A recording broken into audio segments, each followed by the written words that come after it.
Greetings! Welcome to Nina's World. This podcast provides a short respite from the trials and tribulations of everyday life. We're going to step back in time to the 1950s and 60s. And now, our story.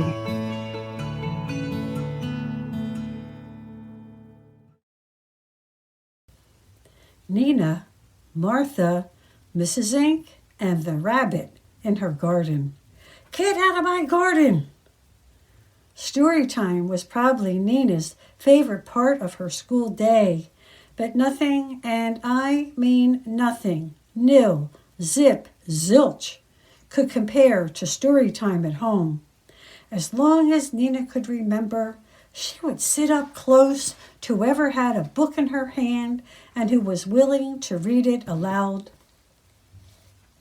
In the old days, before going to kindergarten, Nina would sit on one side of her mom and Martha on the other, Elizabeth in a crib nearby, as page after page of nursery rhymes would be read. The sisters loved hearing them, but their mom would also move to stories and longer poems. It was a little slice of heaven. The older sisters would also read aloud to Dorothy, Nina, and Martha, and Elizabeth if she wasn't asleep. Sure, they used the orange childcraft books, but also library books of all shapes and sizes. Rosa and Teresa were good, but when Sarah read aloud, she'd stand as if on stage and almost act out the story, using arm movements and changing her voice to sound more like the characters in the book. One day, she selected a story called The Tale of Peter Rabbit and read it so dramatically, Nina could easily imagine the four little rabbits, Flopsy, Mopsy, Cottontail, and Peter. Sarah shook her finger at the imaginary bunnies when the mother rabbit told them they could go into the fields or down the lane, but not in Mr. McGregor's garden. The younger girls were entranced as they waited to hear what trouble the bunnies would get into after their mom told them not to get into mischief. They knew something would happen to the bunnies because, well, that's what happens in stories. After reading each short page, Sarah would turn the book so the girls could see the pictures. Even though the mother bunny told them their father had been baked in a pie after being caught in Mr. McGregor's garden, sure enough, one of the little bunnies decided that he knew more than his mother and wiggled under the fence into the garden full of lettuce and cabbage and celery. It was a cornucopia, a smorgasbord, a feast waiting to be sampled, and Peter was just the rabbit to do it. After nibbling a little of this, hopping around, and nibbling a lot of that, Sarah pretended to be eating too. Peter saw the farmer, Mr. McGregor, and Mr. McGregor, the farmer, saw the rabbit Peter. Hoe in hand, he chased Peter, who ran and ran for his life, quickly turning to the left and then to the right, never in a straight line for too long. Sarah demonstrated, and next thing you know, the girls were up off the couch and pretending to chase or be chased. Sarah laughed, and the four of them sat on the couch as she finished the story. Peter would not be put in a pie that day, but he lost his shoes and jacket and was very tired and very frightened, even when he was at home, and was happy to be with his mother again. Nina took hold of the book and pointed to the beautiful pictures. Rabbits don't wear clothes. I saw rabbits in our side yard, and they only had fur. Sarah agreed and explained that the woman who drew the pictures and wrote the words, Beatrix Potter, used a lot of imagination to do both. The girls decided they were going to go outside and look for some of Flopsy, Mopsy, Cottontail, and Peter's relatives. Oh, not to hunt them, but to see them in real life. Out the door and into the side yard they went. Squirrels were chasing each other, just as the children often did.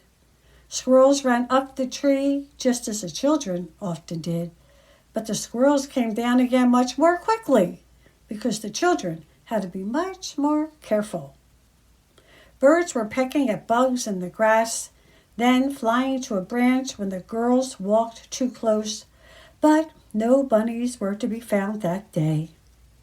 Springtime sent Nina, who was now a frequent visitor, although perhaps not a welcome guest, to her neighbor's yard, Mrs. Zink. Being so small, she simply slid between the stalks of the hedge, and that day dragged Martha along with her. They always looked at, but never touched, the beautiful flowers planted in the large circle with bright green grass in the middle. It was like a storybook picture, and Nina could well imagine a whitewashed cottage with a thatched roof around a corner, some smoke coming from its chimney, maybe a black and white dog or cat sleeping outside in the sun. One warm and sunny day, her reverie was interrupted by Mrs. Zink, asking if the girls were there to pull weeds from her garden. They readily agreed and followed her to the row after row of baby plants.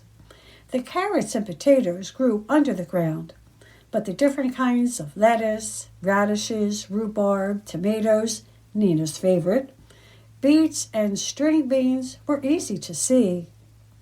Mrs. Zink showed the girls the plants she called weeds, but after Nina and Martha pulled out baby vegetables by accident, Mrs. Zink suggested the girls fill the watering can instead. Nina and Martha put the can under the spigot, just as Mrs. Zink had shown them previously, filled it with water, and carefully tightened the valve. It took the two of them to carry the can, and they watered their shoes and socks more than the vegetables by the time they got to the end of the row. Still, they persevered and felt like they were giving the vegetables a much-needed drink of water. Mrs. Zink had a round, wooden, staved basket with wire handles that she used to gather the weeds or vegetables, depending on the task. Today it was the weeds that she had been picking while hoeing each row of her garden, giving the earth room to accept the water and sunshine. The girls were following behind her and splashing water near each plant when there was a very definite shout in German. The girls looked up startled and curious. There was Mrs. Zink, just like Farmer McGregor, chasing a rabbit that had been enjoying a mid-afternoon snack. It took off and ran as quickly as its little legs would take it, and like Peter, turned this way and that to avoid capture. Mrs. Zink emptied the weeds from her basket, and while it was as funny as could be to see an old lady running with a hoe in one hand and a basket in the other, Nina and Martha were rooting for the rabbit. It didn't seem to know which way to go and scurried under the broad leaves of the rhubarb plant. Mrs. Zink may have imagined a rabbit stew in her future because she continued to yell, and Nina wondered if the rabbit understood German. Mrs. Zink swooshed the basket over the rhubarb plant, pushing it down on the now damp soil, stood to catch her breath and wipe her brow. Then, all of a sudden, the rabbit appeared from further down the road, dashing off to a neighbor's yard. Mrs. Zink grabbed the basket and pursued her dinner entree, but, alas, to no avail. The rabbit closed her to ground and, unencumbered by a long hoe or basket, reached the wire fence and was gone, leaving the sound of Mrs. Zink's thunderous remarks behind. Nina and Martha began to clap at the spectacle, and then, concealing laughter, told Mrs. Zink that she probably scared that rabbit so much it would never return. Mrs. Zink sank into a metal lawn chair and drank some water from a jelly jar that she had left on the grass beside it, mumbling a little in German and shaking her fists much less frighteningly. The girls could tell that Mrs. Zink would be on the lookout for that rabbit or any of its kinfolk. Not thinking about the origins of beef stew, baked chicken, or fried pork chops that their mom made for their own dinners, the girls worried about any animal that would be killed. They didn't know how to help the bunnies, who were only doing what bunnies do. When they went home, Nina and Martha talked with their older sisters, who were less sympathetic, although Dorothy agreed with them. Sarah asked, "What did Mr. Gregor do to scare the rabbits from his garden?" "He hung up the clothes Peter left behind when he chased from the garden," Nina said. "It was like a scarecrow in a field of corn," said Dorothy. "Let's make a scare bunny," said Martha. Sarah said, "Out of the mouth of babes. Great idea, Martha. If you get started now, you can be done before dinner, and we're not having rabbit stew." The girls took construction paper from the scrap box because, as their mother said, you never know when that might come in handy. Some scissors and paste, a little arguing about who would do what, before it was decided that Nina would make a small jacket, and Martha would make shoes and a hat. Dorothy cut the outline of the rabbit. They pasted everything together onto a stick, plus wrapped it with some string to make it sturdy. Squeezing through the bushes, the girls planted their scare bunny at the end of the row of bib lettuce in Mrs. Zink's garden, hoping it would serve as a warning to all future mischievous bunnies.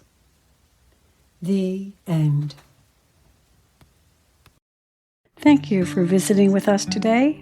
If you like what you heard, please subscribe to this podcast and share it with everyone you know. Return next week for another story from Nina's World. This story was written and read by Christine McKee, with gratitude to Dr. Ethel Ratkin of Bucks County Community College for editorial consultation and encouragement. Additional heartfelt support from family, friends, and members of my writing groups. Technical support was provided by Mr. Dan Tarrant of Personally Catholic. Sound engineering by Mr. Andrew Kimlock of AK Productions. May you embrace peace in your heart, in your home, and in your world.